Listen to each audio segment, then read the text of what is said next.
Vamos orar nesse instante, pedir ao Senhor que nos abençoe. Depois nós iremos ler o texto de Efésios, capítulo de número 2, os versículos de 11 a 22. Vamos orar.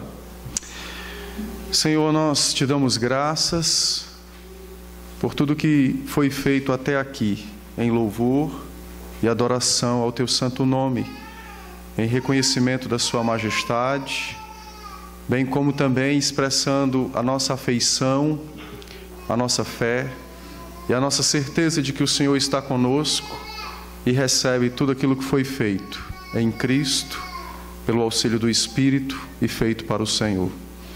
Agora, Pai, nesse instante, é o momento de nós ouvirmos a sua voz pela palavra e te pedimos em Cristo Jesus, tem misericórdia, fale a nós, que o Senhor poderosamente nos comunique o seu querer e que esse querer molde a nossa vida, exalte o teu nome, exalte o teu Filho, exalte o teu Espírito. Que o Senhor poderosamente traga os nossos corações à tua santa presença de um modo mais íntimo e real nesse instante, como filhos que somos, para nos assentar próximos de nosso Pai e para ouvir o ensino que vem dele. Tem misericórdia também desse teu servo, que minhas falhas, meus defeitos, meus pecados não sejam impedimentos para que o teu povo ouça a sua voz e para que o Senhor seja adorado e glorificado por nós nesse instante.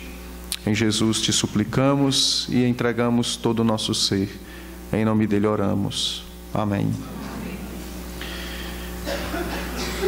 Carta de Paulo aos Efésios, capítulo de número 2.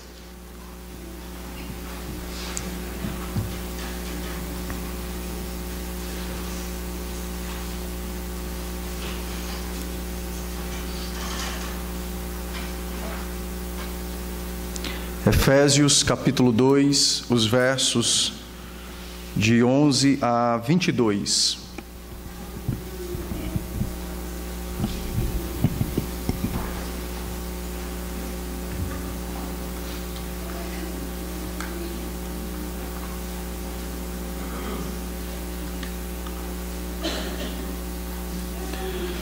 Efésios 2, de 11 a 22, todos encontraram?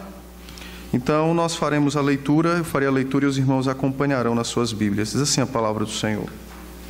Portanto, lembrai-vos de que outrora, gentios na carne, chamados incircuncisos, por aqueles que se intitulam circuncisos na carne, por mãos humanas, naquele tempo, estáveis sem Cristo, separados da comunidade de Israel e estranhos às alianças da promessa, não tendo esperança e sem Deus no mundo.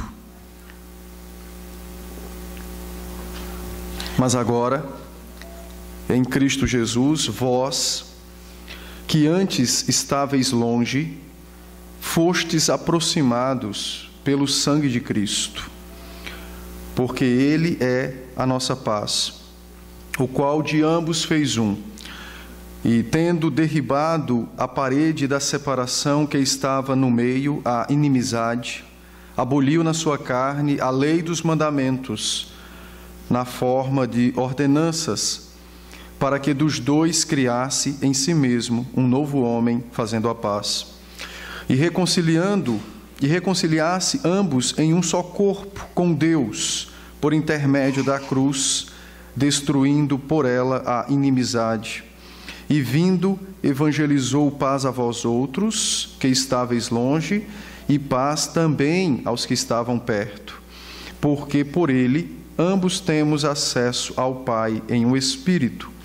Assim já não sois estrangeiros e peregrinos, mas concidadãos dos santos, e sois da família de Deus, edificados sobre o fundamento dos apóstolos e profetas, segundo ele mesmo, Cristo Jesus, a pedra angular, no qual todo edifício bem ajustado cresce para santuário dedicado ao Senhor, no qual também vós juntamente estáis sendo edificados para a habitação de Deus no Espírito. Amém, pela palavra do Senhor. Meus irmãos, esse texto é um dos textos mais eclesiológicos do Novo Testamento, ou seja, é um dos textos que mais falam sobre a igreja, sobre a sua natureza, sobre a sua constituição, seu funcionamento, como nasceu e como foi preservada ao longo dos tempos.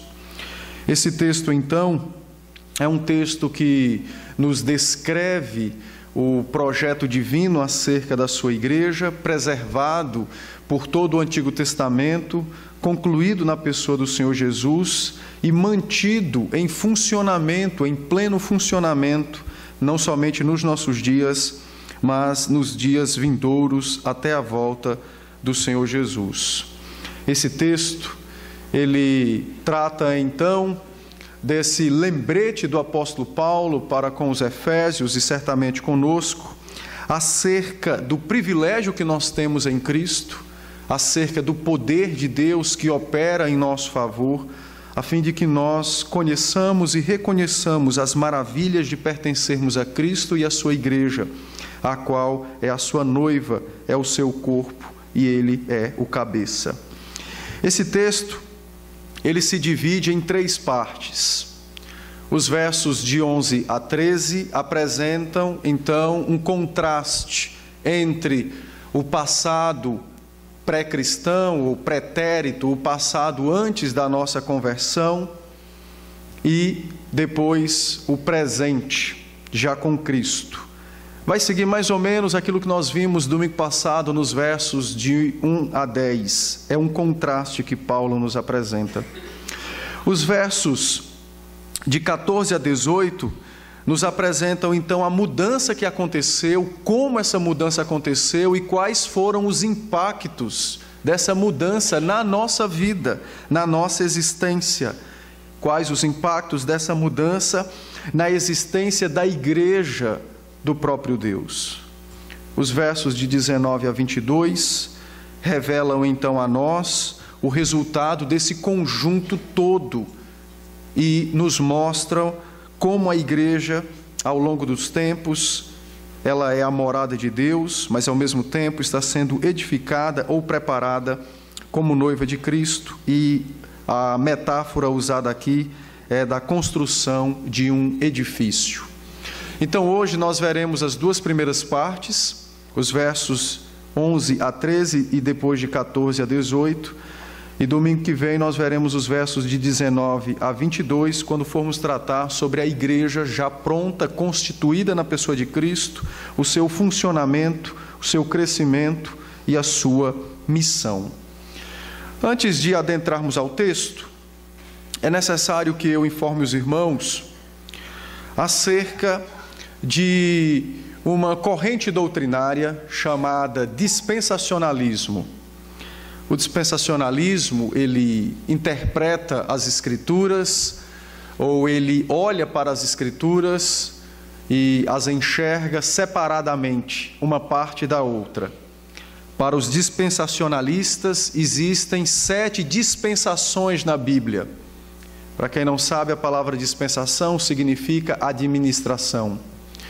Então, eles olham a Bíblia nessa perspectiva de 7 momentos de administração que existem na Bíblia, e eles não conseguem encontrar ligação ou conexão de uma dessas administrações com as outras. A sua interpretação, o seu entendimento é extremamente fatiado, bem dividido, e não tem como ligar, segundo eles, na sua própria interpretação, alguns momentos da história da igreja uns com os outros.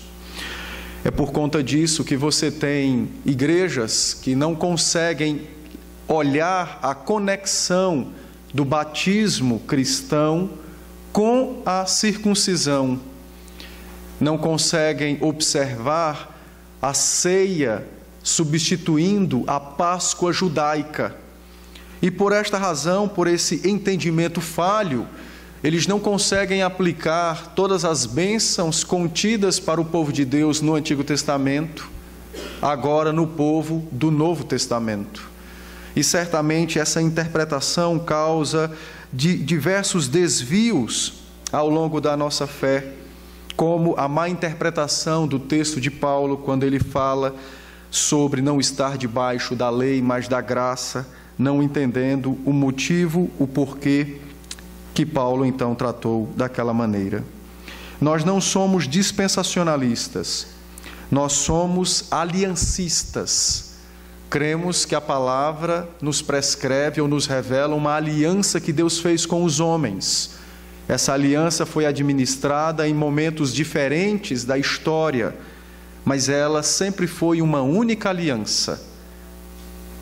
E o objetivo, o propósito dessa aliança é aquilo que nos é revelado no verso 18, de termos acesso ao Pai por meio de um Espírito.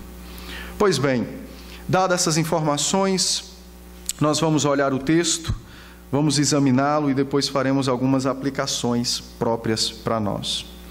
Os versos de 11 a 13 nos revelam então o contraste entre o presente com Cristo e o passado sem Cristo.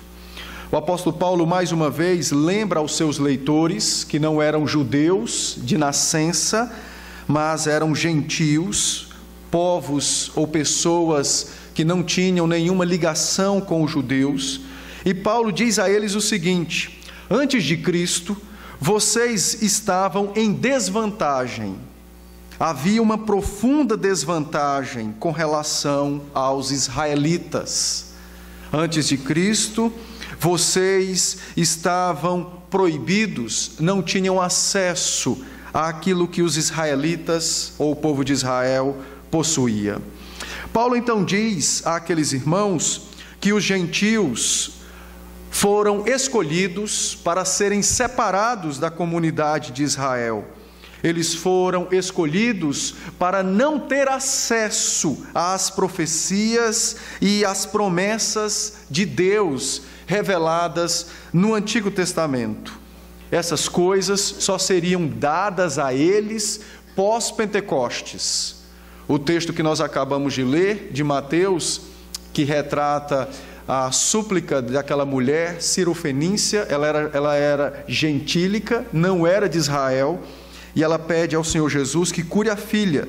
E Jesus diz a ela: eu não vim para ninguém, apenas para as ovelhas perdidas de Israel. É como se Jesus dissesse a ela: aguarde Pedro, aguarde Paulo. No Pentecostes ou pós-Pentecostes, eles vos visitarão. Mas aquela mulher, dada a sua fé e a sua urgência, diz a ela: Senhor, é verdade que somente pós-Pentecostes Deus visitará os gentios com salvação. Mas nesse instante eu apelo: visita-me. Por isso ela disse, quando Jesus usou a metáfora de dar o pão dos filhos aos cachorrinhos, ela disse: nós somos cachorrinhos, é verdade, mas sempre esperamos pelos donos da casa para recebermos o pão. Ela disse: nós sempre esperamos por Israel para sermos salvos. E em resposta a isso, Jesus então disse que ela tinha fé e curou aquela mulher. De fato, então, os gentios, Paulo nos diz, foram escolhidos para serem privados dessas promessas, dessas revelações, dos oráculos de Deus.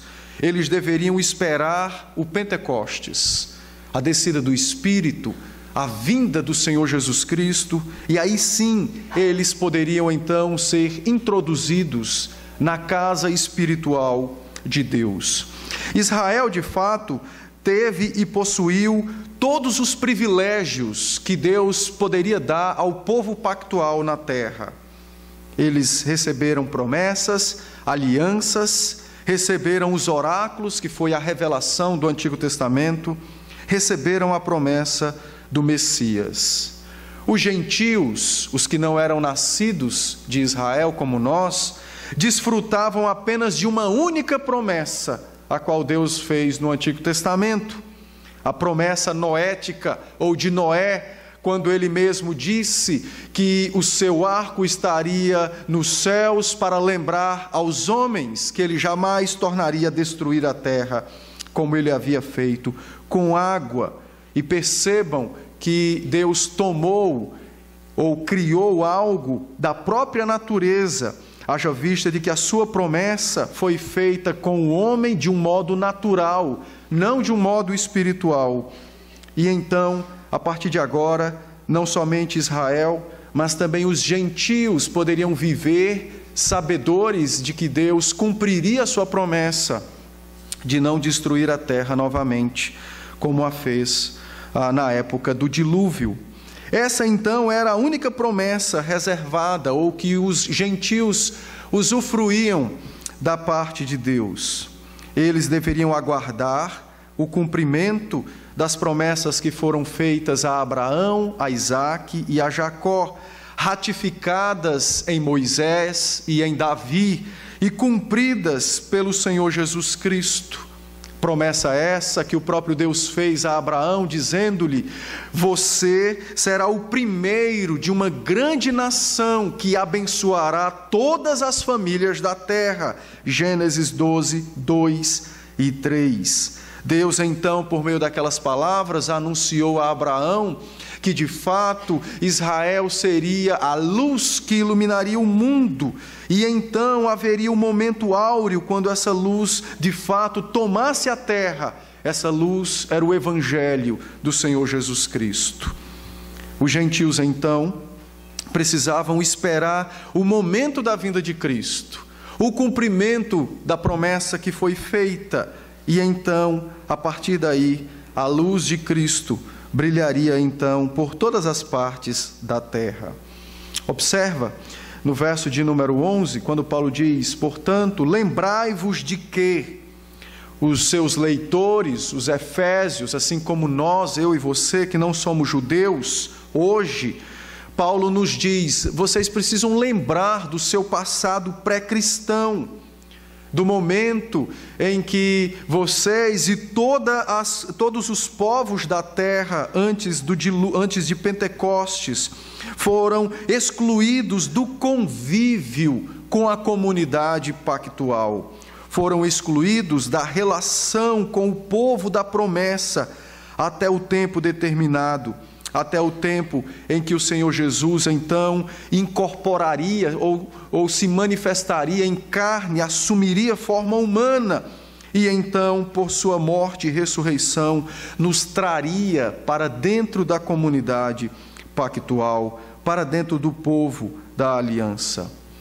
É bem verdade, irmãos, que se nós não entendermos estas coisas, nós teremos muitas dificuldades de compreender Deus autorizando guerras no Antigo Testamento. Se não entendermos esta verdade, nós não conseguiremos ver a graça divina na matança de povos pagãos no Antigo Testamento, autorizadas pelo Senhor. A razão é simples: Deus estabeleceu a sua igreja ou a sua comunidade pactual e escolheu um povo para representar essa comunidade até os dias da manifestação de Jesus Cristo. Desde Adão, de Eva, até a vinda de Cristo, Deus escolheu uma família, escolheu um povo para ser a comunidade pactual, a comunidade de relacionamento que ele possuía, mas a comunidade externa, visível. Para manter essa comunidade intacta até a vinda do Senhor Jesus Cristo, Deus escolheu então tornar essa comunidade completamente fechada e assim escolheu também impedir que os outros povos tivessem acesso à sua revelação. É bem verdade que nenhum homem na face da terra poderá encontrar-se com desculpas diante de Deus de não tê-lo adorado. Deus comunicou a si próprio por meio da criação aos homens e da lei da natureza gravada no coração, mas elas não são suficientes para salvar. Entretanto, são suficientes para revelar que há um Deus poderoso e santo e que exige culto dos homens. Entretanto, ao longo dessa história, em que a comunidade pactual é preservada, a própria comunidade pactual, a parte externa, o povo, a nação em si, se ensoberbeceram com esses privilégios, se ensoberbeceram com essas graças da parte de Deus. E não são poucos os textos que nos mostram a incredulidade dentro do povo de Israel, a fim de lembrar, tanto a nós quanto aos israelitas daquela época, que o projeto divino não era com o povo físico apenas, mas que havia uma comunidade espiritual. A igreja, a noiva de Cristo, estava sendo preparada e preservada para o encontro com o seu noivo. Essa noiva estava, logicamente, rodeada pelas suas damas de honra, e estas damas, metaforicamente, eram o povo de Israel, o templo, Jerusalém, a arca e as demais coisas ou utensílios usados naquela época. O povo então se ensoberbeceu, caíram em diversos momentos por causa de sua incredulidade. Deus não se envergonha de registrar isso na sua palavra, a fim de mostrar que não é por quem quer, nem por quem corre que a salvação é dada, mas tão somente pela sua misericórdia e graça. Ao longo do tempo, então, o povo de Israel também rejeitou os povos ao seu redor. Deveriam ser luzeiros, entretanto se tornaram tão embrutecidos com os privilégios que possuíam, que rejeitaram então os demais que estavam ao seu redor. E essa rejeição se tornou tão absoluta que culminou na rejeição do Senhor Jesus, feito por eles mesmos. E como nós lemos em Mateus, o Senhor Jesus é bem claro e disse que ele veio para as ovelhas perdidas da casa do seu Pai, mas perdidas porque haviam se perdido em seus pecados e em sua soberba e loucura. Ao longo do tempo, então, essa comunidade pactual, ou esse povo da aliança, recebeu um sinal. Esse sinal era o sinal visível, o sinal que marcava a escolha divina. O sinal deveria lembrar-lhes de que eles pertenciam ao Senhor e de que o Senhor era o seu Deus. Esse sinal, então, foi ou era a circuncisão, o sinal do pacto, o sinal da aliança. A circuncisão mostrava a escolha divina por parte de Israel. Ao mesmo tempo, mostrava também que aquele sinal representava esse relacionamento entre eles e o Senhor. Mas, com o passar do tempo, o sinal tornou-se um símbolo de orgulho. Trouxe ao coração dos judeus o desprezo, e daí Paulo dizer a nós: vós sois gentios na carne. A expressão carne aponta não apenas para o fato de não nascer em Israel, mas para o fato de não possuir uma marca física como os judeus a possuíam, a circuncisão. Aquele sinal deveria humilhá-los, entretanto, trouxe a eles, ou eles tornaram o sinal, um símbolo de orgulho e de desprezo para com as demais pessoas. O apóstolo Paulo, então, diz a nós que aquele sinal, ele deveria ser um sinal espiritual, ainda que físico. O seu significado, a sua abrangência era espiritual, não apenas físico. Ele então nos diz que gentios na carne, chamados incircuncisos por aqueles que se intitulam circuncisão na carne, por mãos humanas. Paulo então nos diz que o sinal da circuncisão, assim como o nosso batismo, deveria então trazer àquele que o possuía humildade, fé, fazer com que ele entendesse a relação espiritual que possuía com Deus. Mas, aos poucos, os judeus transformaram esse sinal na sua própria fé, na sua marca distintiva. Aos poucos, os judeus perverteram o sinal, de maneira que passaram então a amar o sinal mais do que aquele que os havia escolhido para dar tal marca. Paulo então diz àqueles irmãos que esse desprezo, essa rejeição por parte dos judeus, na verdade, não significavam e não significam aquilo para o qual o sinal foi dado, ou aquilo que de fato o sinal era de verdade. A circuncisão foi posta nos homens em sinal de uma aliança, de um relacionamento entre Deus e os homens.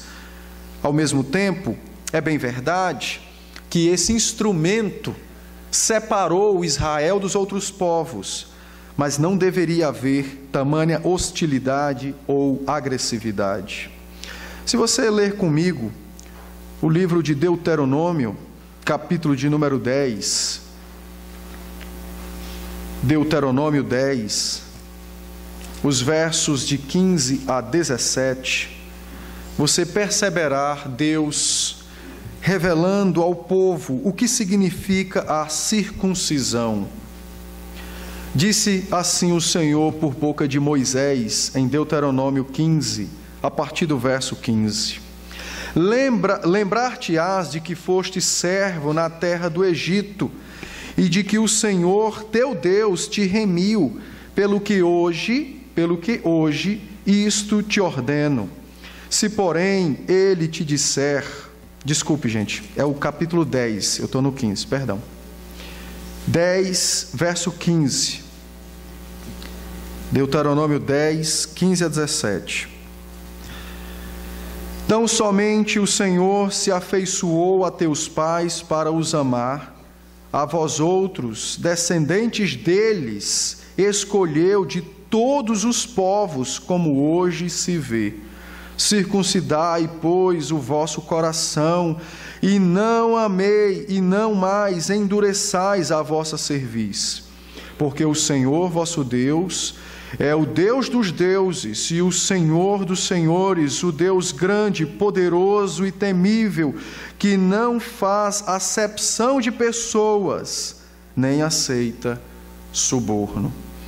Deus então disse ao povo que a circuncisão deveria ser espiritual e que todos aqueles que o rejeitem ou que não o amem com todo o seu coração, ainda que circuncisos na carne, seriam tratados como incircuncisos, quando ele então afirma que não faz acepção. Ele não faz acepção. Ele julgou Israel diversas vezes, ainda que sendo o seu povo escolhido, para dentro do povo guardar a igreja espiritual. Esse mesmo povo, ainda que cheio de privilégios, entretanto pecou, e Deus não os teve por inocente. O profeta Jeremias, mais ou menos, quase que 700 anos depois do texto que nós lemos de Jeremias, está quase 800 anos depois do texto de Deuteronômio, no capítulo 4, verso 4, o profeta nos diz assim: circuncidai, pois, para o Senhor, circuncidai-vos para o Senhor, circuncidai o vosso coração, ó homens de Judá, moradores de Jerusalém, para que o meu furor não saia como fogo e arda, e não haja quem o apague por causa da malícia das vossas obras. A circuncisão, meus irmãos, assim como o batismo, sempre teve um significado espiritual, ainda que realizado por meio de um elemento físico, tangível, algo que pode ser pego.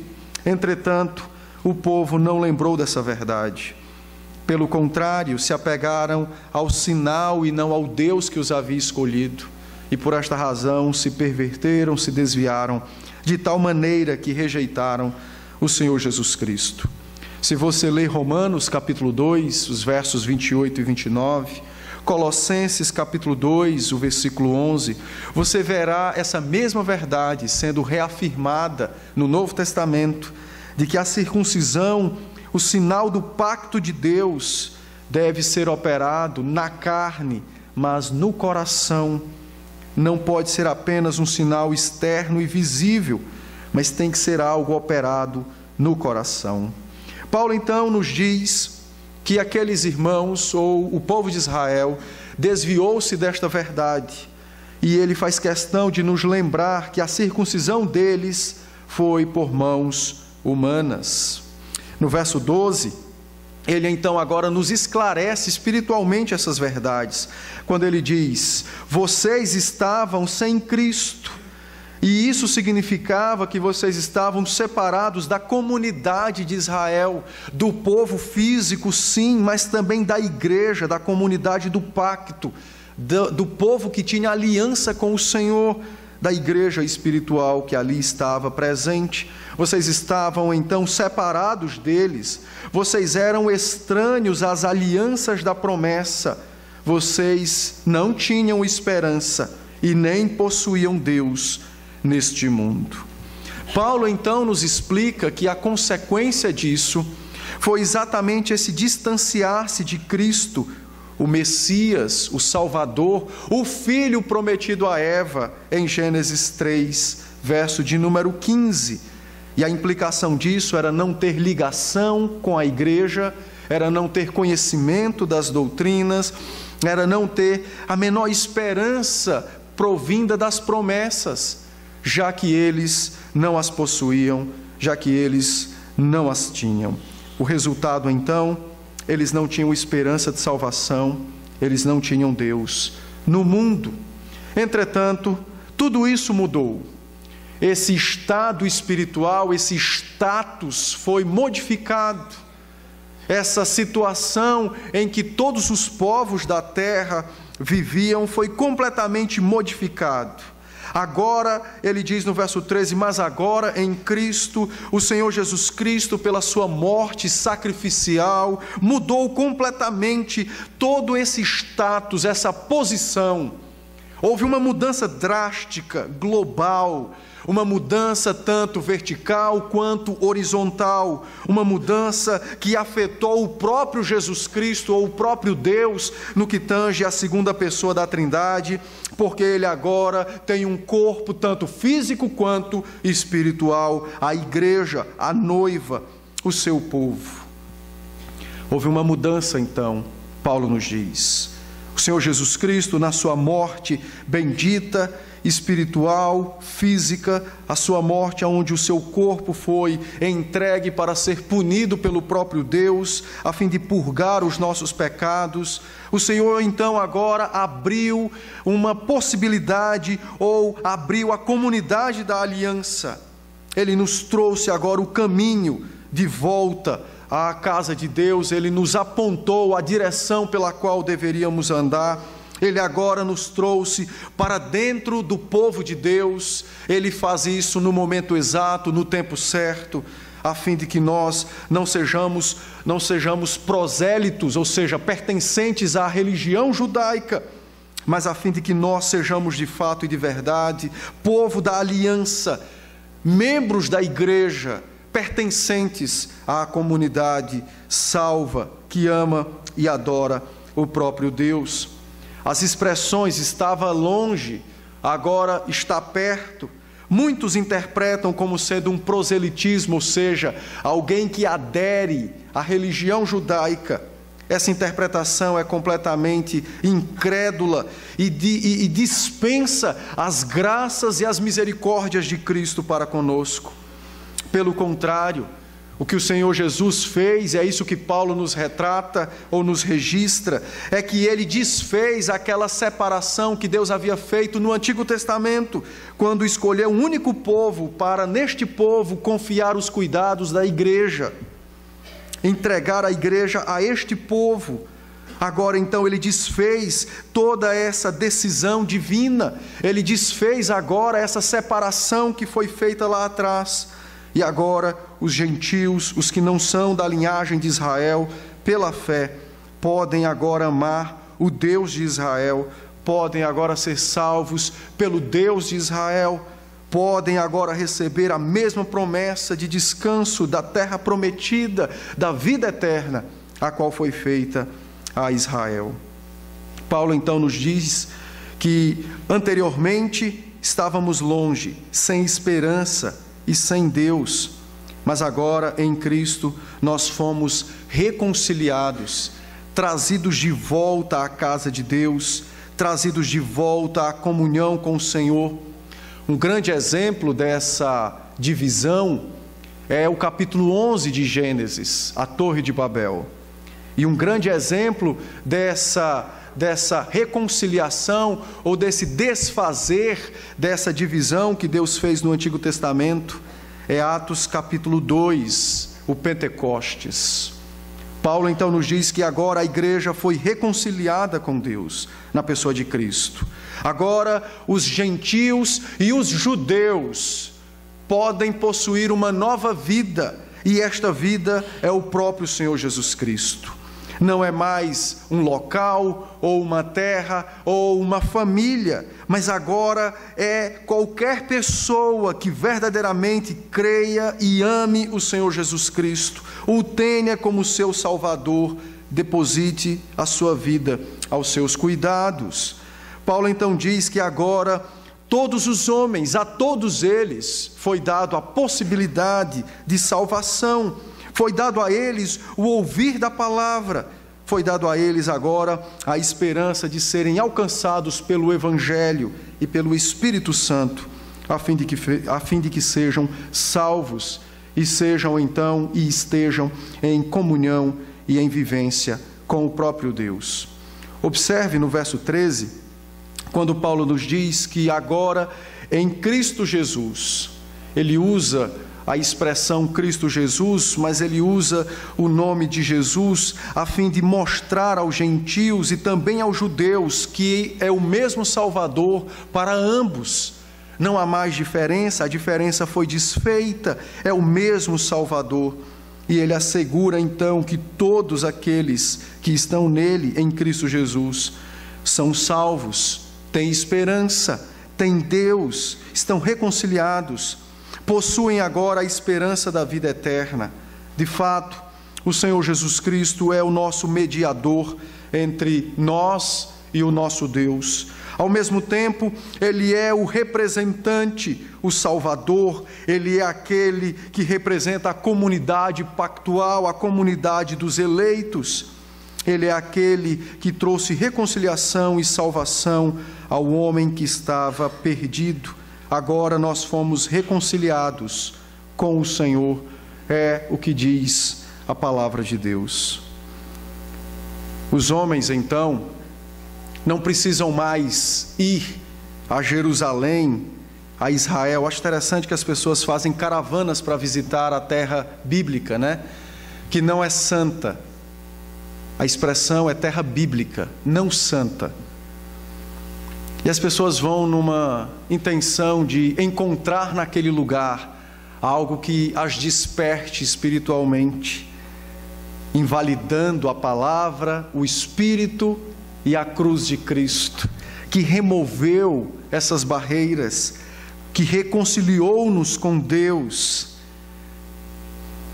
Ele, pela morte sacrificial, pelo seu corpo, pela sua carne, aboliu completamente qualquer tipo de confinamento da graça ou das promessas, as quais antes, no Antigo Testamento, Deus havia feito com um propósito maravilhoso: preservar a igreja até o tempo chegado do noivo se apresentar, até o tempo do noivo resgatá-la, até o tempo em que ele pudesse, de fato e de verdade, consumar a obra da salvação. Os versos de 14 a 18 nos mostram agora os efeitos disso na nossa vida. então ele nos diz: porque ele é a nossa paz, o qual de ambos fez um, e tendo derribado a parede da separação que estava no meio, a inimizade, aboliu na sua carne a lei dos mandamentos, na forma de ordenanças, para que dos dois criasse em si mesmo um único povo, ou um novo homem, fazendo a paz. Agora não há mais judeus ou gentios, não há mais, é um único povo agora, um único povo. O que há agora é a igreja, a comunidade dos santos, os remidos, os eleitos, aqueles que amam e professam Jesus Cristo como seu Salvador. Paulo nos diz então que o Senhor Jesus Cristo, por sua morte e ressurreição, mudou o status da humanidade. A humanidade esteve dividida por milhares de anos entre os gentios, privados da graça, e Israel, o povo que Deus escolheu para colocar naquele povo a sua igreja, para preservar a aliança, para preservar a promessa. Fisicamente, Israel era o povo de Deus, mas dentro desse povo, a igreja estava dentro dele espiritualmente. A raça eleita estava dentro deles. A humanidade estava dividida, então, nesses dois blocos. A grande parte perdida e apenas uma pequena parte a quem Deus havia designado dar a luz da sua revelação. Talvez alguém levante-se e diga: mas não é injusto? Não, porque ele poderia não ter salvado ninguém. O propósito, então, divino para isso, foi exatamente por meio daqueles homens e daquelas mulheres de Israel, fazer com que a comunidade, a igreja, a noiva, o povo da aliança, que estava dentro deles, tivesse um relacionamento íntimo, pessoal com ele ao longo dos séculos, fosse preservado de corrupções, de desvaneios, de desvios, porque estava protegido por um povo e por alguns artifícios ou instrumentos que o Senhor assim usou. Os outros povos, como eu disse, possuindo a luz da natureza gravada no coração, a revelação natural que Deus estabeleceu na própria criação, se perderam ao longo dos séculos, pois não foram escolhidos para a salvação.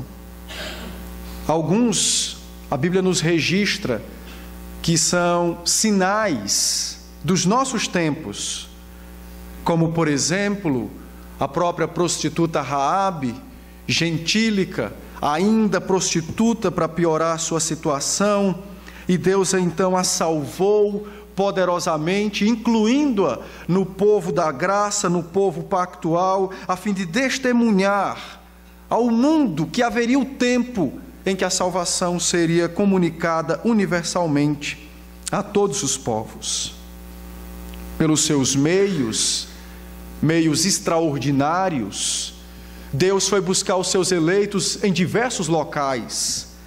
Nós não sabemos a procedência genealógica de Jó.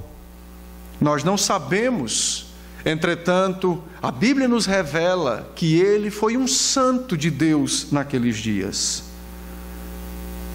A própria Ruth, Deus trouxe fome sobre a terra, a fim de que Noemi, seguindo seu esposo, pudesse deixar Israel. E anos mais tarde, quase que uma década e meia, Deus a trouxe de volta. E agora uma moabita, um povo inimigo de Deus, um povo que foi gerado por um incesto das filhas com o próprio pai, o caso de Ló. E agora aquela mulher não é apenas salva, mas ela entra na linhagem de Jesus Cristo, o Santo de Deus, o Salvador do mundo. Ao longo dos tempos, Deus buscou os seus eleitos fora de Israel, por meios extraordinários, diga-se de passagem.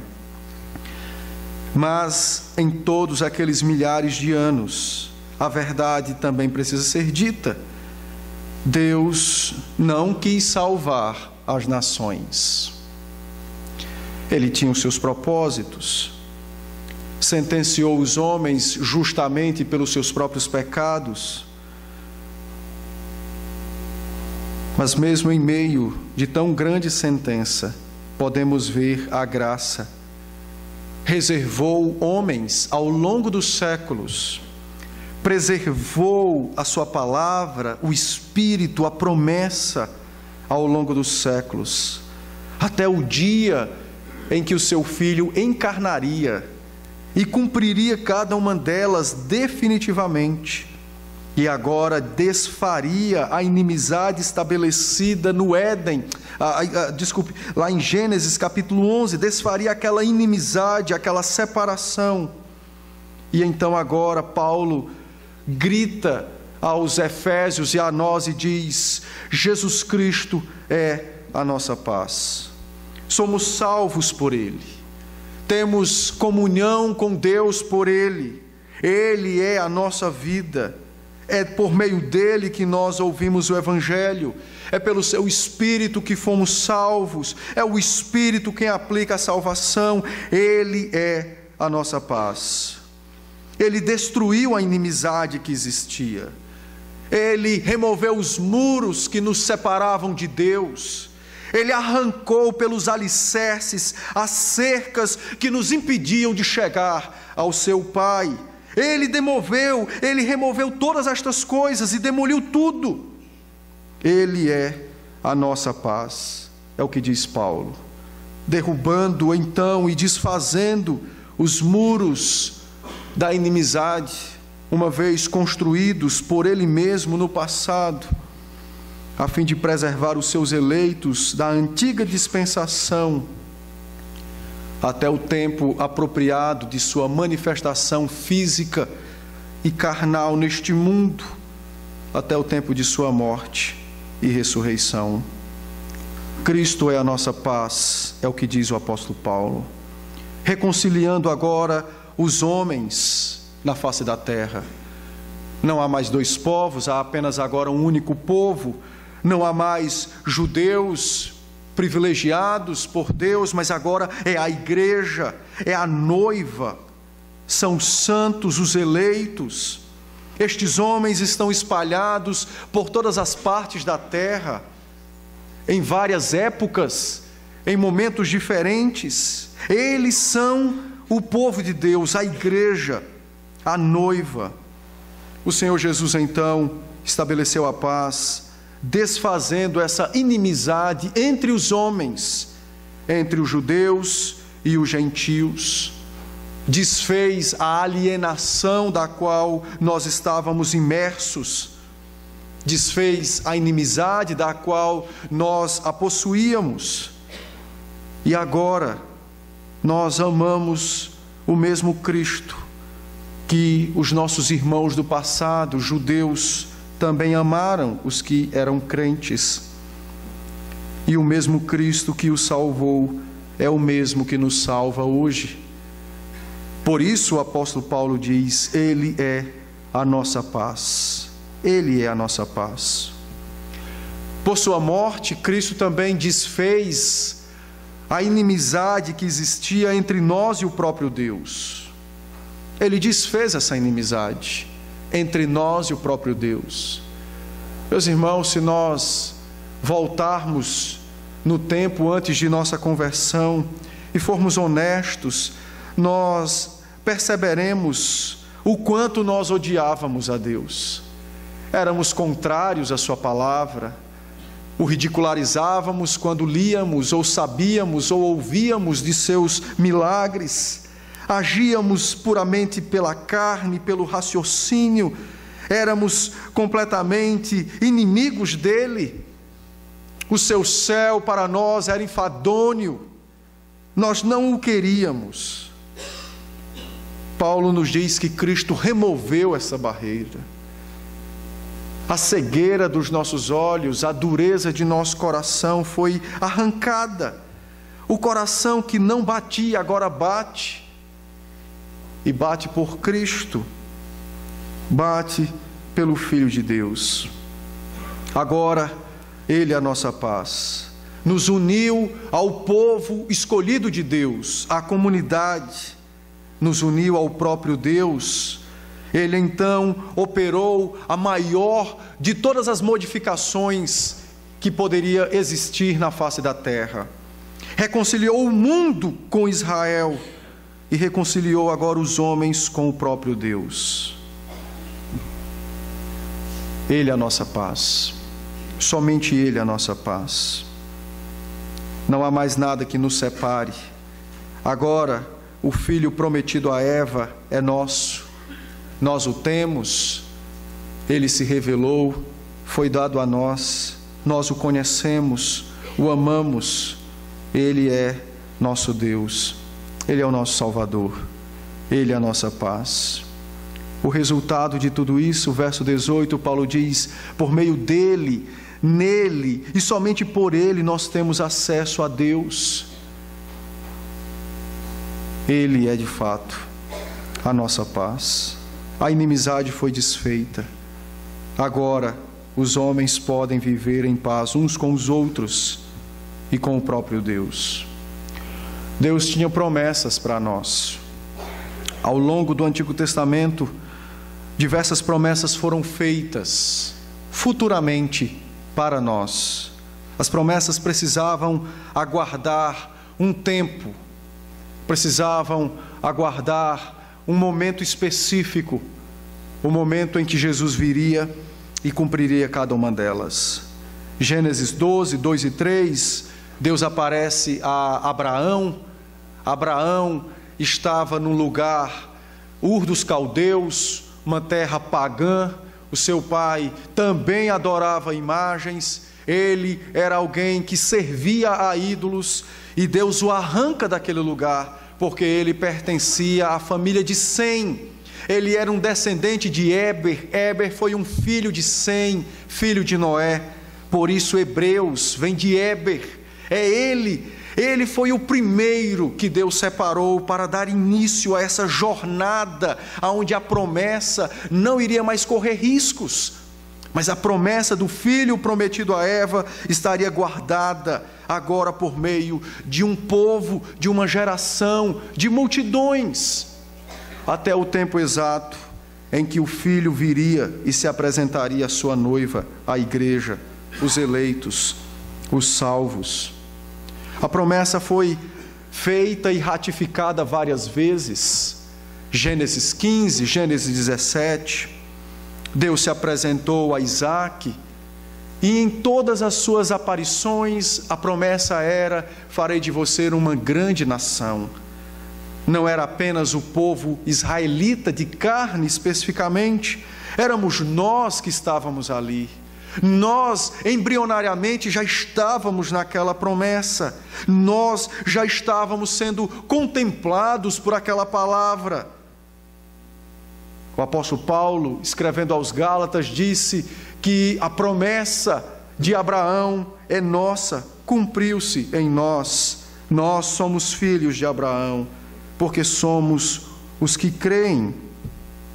A promessa foi feita diversas vezes, ratificadas diversas vezes.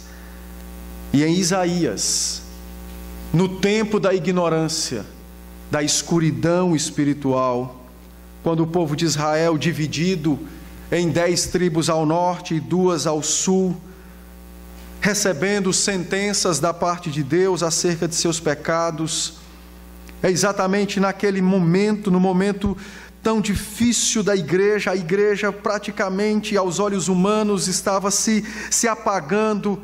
Deus então disse a Isaías no capítulo 2, nos versos de 2 a 4, Deus diz assim: nos últimos dias acontecerá que o monte da casa do Senhor será estabelecido no cume dos montes, e se elevará sobre os outeiros, e para ele afluirão todos os povos. Irão muitas nações, e elas dirão: vinde, e subamos ao monte do Senhor, e à casa do Deus de Jacó, para que nos ensine os seus caminhos e andemos pelas suas veredas, porque de Sião sairá a lei e a palavra do Senhor de Jerusalém. Verso 4, Deus então diz: Ele julgará entre os povos e corrigirá muitas nações. Estas converterão as suas espadas em relhas de arados e suas lanças em podadeiras. Uma nação não levantará a espada contra outra, nem aprenderão mais a guerra. Estes dias foram profetizados para nós. Esta profecia foi dada olhando cada um dos crentes, a igreja, a noiva. Deus falou por boca de Isaías no momento em que o seu povo físico estava mergulhado em trevas. É como se Satanás estivesse dizendo: eu estou a ponto de conseguir. E quando menos se espera, um profeta se levanta e Deus põe nos seus lábios a seguinte palavra: a minha igreja, o meu povo, não é apenas este povo. Este povo é apenas um instrumento físico e visível.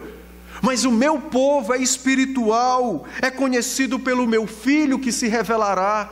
E quando ele se manifestará, não haverá mais um monte para que haja Jerusalém, mas agora todos os montes serão Jerusalém, espalhados pelo mundo. A habitação de Deus não estará mais confinada a um lugar, a uma terra, mas agora, aonde existir um santo, eu estarei ali e eu habitarei ali. As nações virão e orarão dizendo: ensina-me os teus decretos, a fim de que nós os aprendamos e os coloquemos em prática. Haverá então um povo e um Deus, um pastor e um rebanho, e ambos viverão juntos até o último momento, quando mais uma vez o Senhor Jesus, nossa paz, se revelar fisicamente neste mundo e der de modo definitivo o juízo das nações e estabelecer a sua noiva, a igreja, como a única nação na terra. E então o verso 4 se cumprirá: não haverá mais nações se levantando contra nações, não aprenderão mais a guerra, porque agora todos viverão plenamente com Cristo, por Cristo, eternamente. Isaías 42, nós temos a mesma promessa, a promessa se repete várias outras vezes. Jeremias também profetizou. O livro dos Salmos profetizou a vinda dos gentios para o culto. Diversos salmos, há um convite às nações para vir louvar e adorar a Deus. Todas estas promessas foram feitas para mim e para você, para cada um de nós, para todos os crentes da face da terra. Foram feitas olhando exatamente o dia de nossa conversão, o momento áureo quando nós seríamos alcançados pelo Espírito, o momento em que nós verdadeiramente seríamos ingressados, enxertados, literalmente, na família de Deus, na comunidade da aliança. Ele é a nossa paz. Derribou os muros da separação. Não há mais agora inimizade, nem entre nós e o povo da antiga aliança, nem entre nós e o Senhor. Cristo é a nossa paz.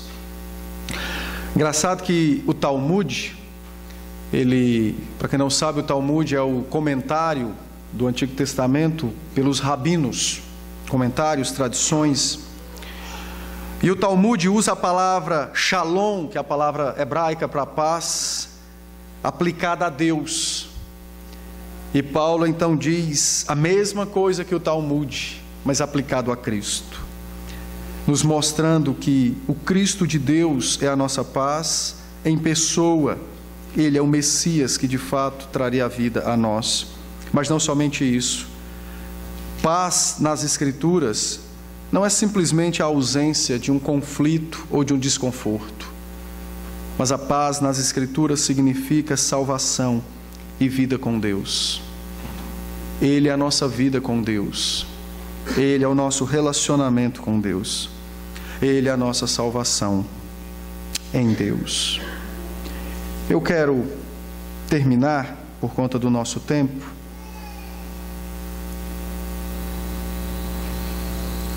dizendo o seguinte: a união foi feita entre os dois povos.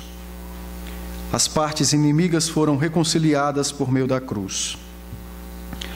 O oferecimento do corpo de Cristo foi oferecido por ambos naquela cruz, a fim de que o perdão também fosse dado a ambos, tanto a judeus como a gentios. O resultado disso é um novo homem, como o texto diz, figuradamente para a igreja. Um novo homem figura a igreja, unida em Cristo Jesus. Esse novo homem deve amar, honrar e adorar a Cristo, até o momento em que Ele se manifestar outra vez e nos levar de fato e completamente para a sua presença eterna nos céus. Irmãos, antes de finalizar, nós não podemos ir embora sem eu dizer isso.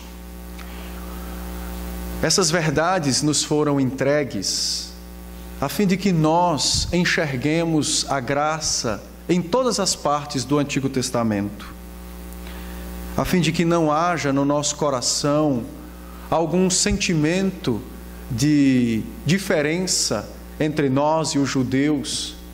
Quantas pessoas, às vezes, ainda que cristãos, se acham inferiores aos judeus por conta de algumas coisas que foi revelada a eles ou foram feitas naquela época. Ainda que coisas extraordinárias, como o pão que caiu dos céus, ou a rocha que deu água no meio do deserto, ainda que o nosso pai na fé Jacó tenha lutado com um anjo, tudo aquilo foi tão pequeno. Deus usou de todos os artifícios, de todos os instrumentos que Ele podia e tinha e havia decretado para manter a sua noiva, a igreja, sempre ali firme. Aquilo não diz nada com relação a nós como o povo de Deus, não nos torna inferiores em nada. Na verdade, nós temos a melhor parte, o cumprimento das promessas, Jesus Cristo. Eles precisavam de todas aquelas coisas. Isaque, 20 anos orando para ter um filho, crendo que aquele menino seria de fato o filho prometido a Eva. Nós hoje não oramos 20 anos por um filho, para ter um filho ou qualquer outra coisa. As dificuldades, as coisas que Deus impôs naqueles tempos eram necessárias para que a promessa fosse guardada, preservada, transmitida.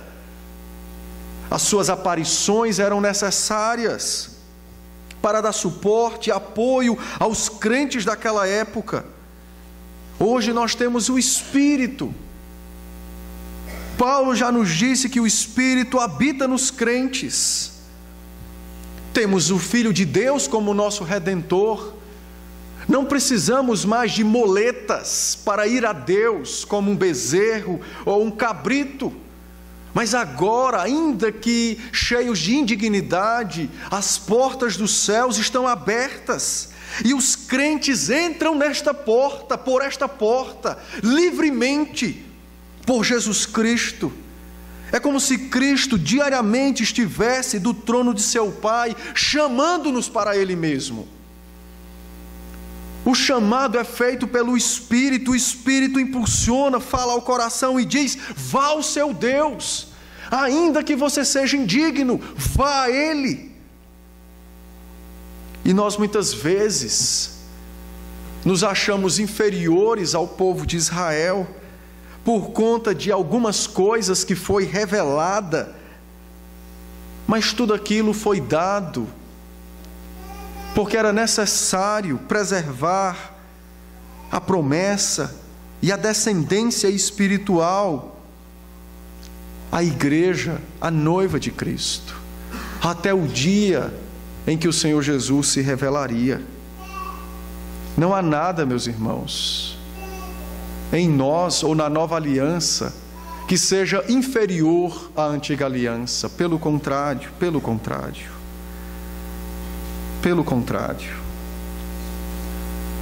Hoje nós temos mais privilégios do que eles. Deus não precisa mais nos visitar em sonhos, diariamente a sua palavra nos visita. Nós não precisamos mais lutar com um anjo para pedir a sua bênção. Agora em Cristo as mãos de Deus repousam sobre nossas cabeças. Nós não precisamos mais sonhar subindo uma escada. Essa escada era Cristo, hoje nós agora temos a realidade dessa escada. Temos Cristo a nossa paz.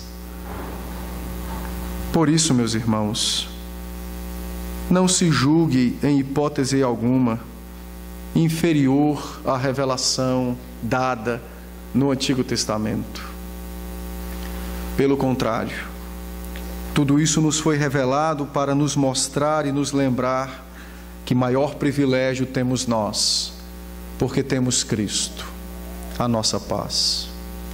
Que Deus nos dê graça e nos ajude a viver a palavra, o Evangelho, com muito mais entusiasmo, fé e amor. Vamos orar nesse instante.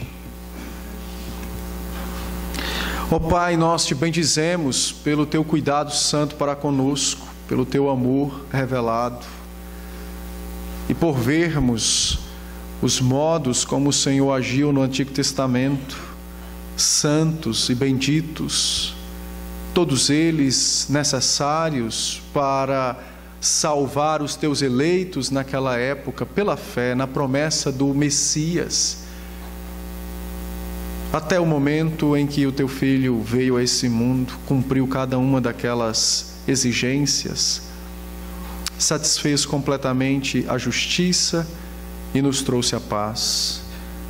Muito obrigado, Senhor. Bendito seja o Senhor por essa verdade santa, grandiosa, essa verdade bendita que enche o nosso coração. Ajude-nos, Senhor, a reconhecer a grandiosidade da nossa salvação. Ajude-nos, Senhor, a reconhecer o privilégio que o Senhor confiou a nós. Quantos povos ao redor do mundo, seja no tempo presente, ou no passado, ou no futuro, Senhor, que o Senhor os privou de ter a paz de Cristo. Mas a nós esta paz foi dada. Este homem foi dado a nós, temos ele como nosso Salvador. Que grande privilégio, que grande honra o Senhor confiou a nós. Ajuda-nos, Senhor, a conhecer estas verdades e a nutrir o nosso coração com santa humildade e santa gratidão. Que haja nos nossos lábios sempre um cântico de louvor em gratidão pela nossa salvação. Que haja em nosso coração o reconhecimento do seu amor para conosco, sendo nós pecadores, falhos, mas o Senhor nos escolheu antes mesmo do nosso nascimento. Não tínhamos méritos, mas uma coisa é verdade, nós já tínhamos o teu amor, já tínhamos a tua escolha desde a eternidade. Que dádiva, que bênção, que poder absoluto que trabalha, que opera em nosso favor. Ó Senhor, nos ajuda como igreja, como noiva de Cristo, a glorificar o teu nome de modo verdadeiro cada dia da nossa vida. Nos ajuda, Senhor, a espelhar esse privilégio que nos é dado de ter comunhão com o Senhor em tudo que formos fazer, pensar e falar. Nos ajuda, Senhor, a salgar esta terra como o teu Filho nos ensinou, vivendo Cristo neste mundo, vivendo Cristo. Ó Senhor, Sê conosco então, dá-nos a tua bênção e nós te louvamos pela sua bondade e graça de querer nos dar a conhecer mistérios, nos dar a conhecer a tua revelação. Recebe nossa súplica, recebe nosso desejo de conhecer e de amar cada vez mais o Senhor.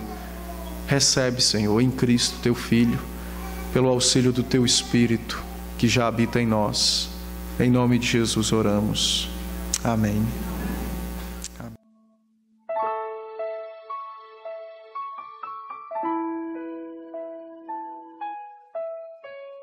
Amém.